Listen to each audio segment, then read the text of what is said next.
All right, let's open in prayer. Lord, thank you for this beautiful day that you give us, Lord. Thank you for sending your Son, Christ, to die and rise again today, Lord. All that you do for us. Watch over those that are not here with us today. These things we ask in your name. Amen. All right, Elijah, we've got chapter 18 here.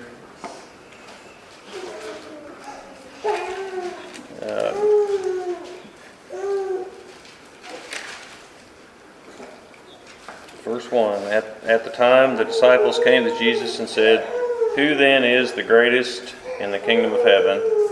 And he called the child to himself and set before them, and said, "Truly I say to you, unless you are converted and become like children, you will not enter the kingdom of heaven. Whoever then humbles himself as a child, he is the greatest in the kingdom of heaven. And whoever receives one such child in my name receives me. But whoever causes one of these little ones who believes in me to stumble, it would be better for him to have a heavy millstone hung around his neck and to be drowned in the depth of the sea. Woe to the world because of its stumbling blocks, for it is inevitable that stumbling blocks come, but woe to that man through whom the stumbling block comes. If your hand or your foot causes you to stumble, cut it off and throw it from you. It is better for you to enter life crippled or lame than to have 2 hands or 2 feet and be cast into eternal fire. If your eye causes you to stumble, pluck it out and throw it from you. It is better for you to enter life with 1 eye than to have 2 eyes and be cast into fiery hell. See that you do not despise one of these little ones, for I say to you that their angels in heaven continually see the face of my Father who is in the heavens. For the Son of Man has come to save that which was lost." What do you think if a man has 100 sheep and one of them has gone astray, does he not leave the 99 on the mountains and go and search for the one that is straying? If it turns out that he finds it, truly I say to you, he rejoices over it more than over the 99 which have not gone astray. So it is not the will of your Father who is in heaven that one of these little ones perish. If your brother sins, go and show him his fault in private. If he listens to you, you have won your brother. But if he does not listen to you, take with you 2 or more, so that by the mouths of 2 or 3 witnesses every fact may be confirmed. If he refuses to listen to them, tell it to the church, and if he refuses to listen even to the church, let him to you as a Gentile and a tax collector. Truly I say to you, whatever you bind on earth shall have been bound in heaven, and whatever you loose on earth shall have been loosed in heaven. Again I say to you that if 2 of you agree on earth about anything that may ask, it shall be done for them by my Father who is in heaven. For where 2 or 3 have gathered in my name, I am there in the midst. Then Peter came and said to him, Lord, how often shall my brother sin against me and I forgive him? Up to 7 times? And Jesus says, I do not say to you up to 7 times, but up to 70 times 7. For this reason the kingdom of heaven may be compared to a king who wishes to settle accounts with his slave. When he had begun to settle them, one who owed him 10,000 talents was brought to him. But since he did not have the means to repay, the Lord commanded him to be sold, along with his wife and children, and all that he had, and the repayment to be made. So the slave fell to the ground and prostrated himself before him, saying, Have patience with me, and I will repay you everything. And the Lord of the slave felt compassion and released him and forgave him the debt. But that slave went out and found one of the fellow slaves who owed him 100 denarii and seized him and began choking him, saying, Pay back what you owe. So his fellow slave fell to the ground and began to plead with him, saying, Have patience with me, and I will repay you. But he was unwilling, and he went and threw him in prison until he should pay back what he was owed. So when his fellow slaves saw what had happened, they were deeply grieved and came and reported to their Lord all that had happened. Then summoning him, his Lord said to him, "You wicked slave, I forgave you all that debt because you pleaded with me. Should you not also have had mercy on your fellow slave in the same way that I had mercy on you?" And his Lord, moved with anger, handed him over to the torturers until he should repay all that was owed him. My heavenly Father will also do the same if each of you does not forgive his brother from your heart. Alrighty.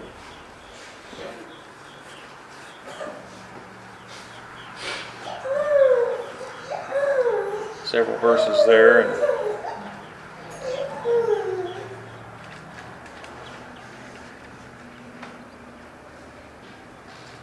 going from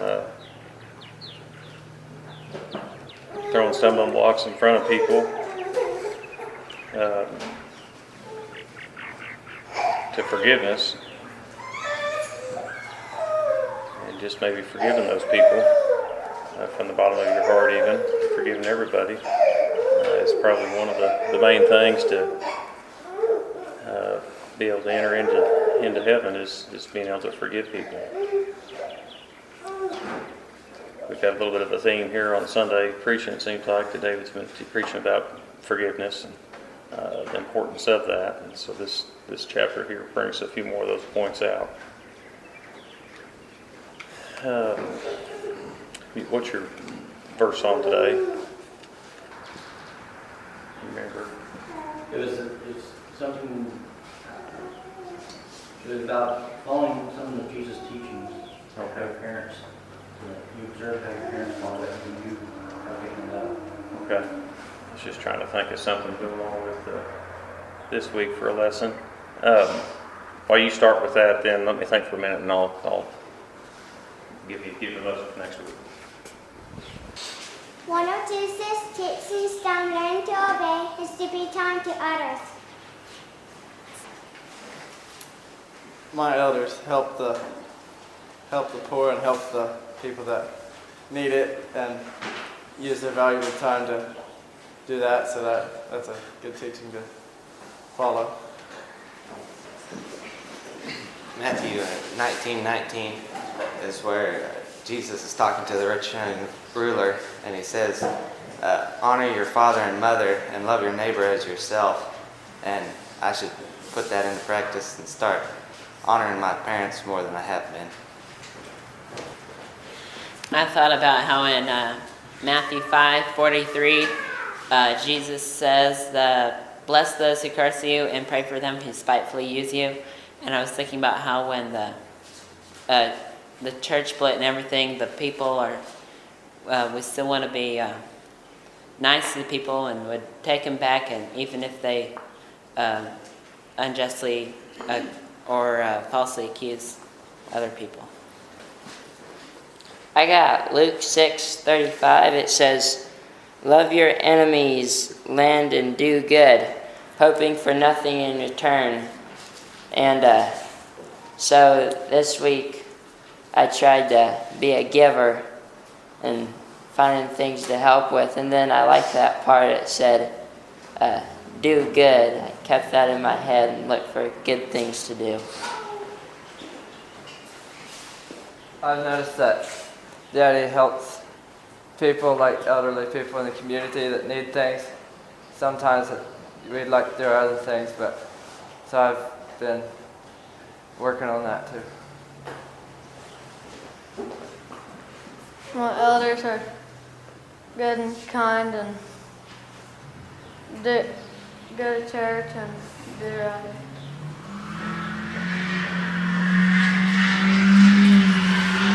Teaching of Jesus, I need to work on is forgiveness. Struggle with that sometimes, and I need to learn not to carry grudges, just to forget it and go on. And when you start about honoring your parents, I need to work on that a little bit. I was thinking about worrying about tomorrow, which I often think about that because that's something I really have a problem with. And I really took took the moment to think about David and the way he addresses that issue. And he's told me before, just take the next step. And so I tried to do that, and I thought about how he does it, and the way he does it, he's got a lot of things he needs to do on his to-do list, and he just picks one. If he has time to maybe get something finished, then he works on it. And then if there's a bigger job, he'll start on it and just do what he can. And a lot of times he'll get called by, his brother's operation and need to go get a part, like a tractor part or something. And he just goes and does it because it's his responsibility. And I just thought about how, it's interesting because the more we worry, the less we're able to be responsible. Because if we just do what we can, and then when a situation arises where our help is needed or our plans get changed, and we're not worrying about our plans, we're just doing what we can, then we'll be free to just go do that because it's our responsibility. And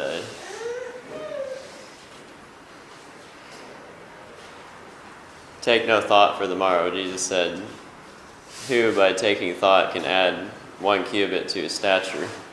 So we're not going to get any better by worrying about what we need to do. We just need to do it. And then we'll be able to see more clearly what's actually most important to do. Because we're supposed to be helping people. And I thought about the man, or in James it talks about the rich man, or the people that say I'm going to go do this and go to a city and stay there for a year, and I'm making all these plans, and they were worrying about tomorrow instead of taking the next step. And they didn't consider that they had no idea what was going to happen, and that somebody may call on them to help during that time, and their plans may get interrupted. So take no thought for tomorrow or the next step. The next step. All right, for the lesson next week, let's do a twofold application. One, find an example of forgiveness in the scripture somewhere, and then also share something from your life when you had to forgive someone for something.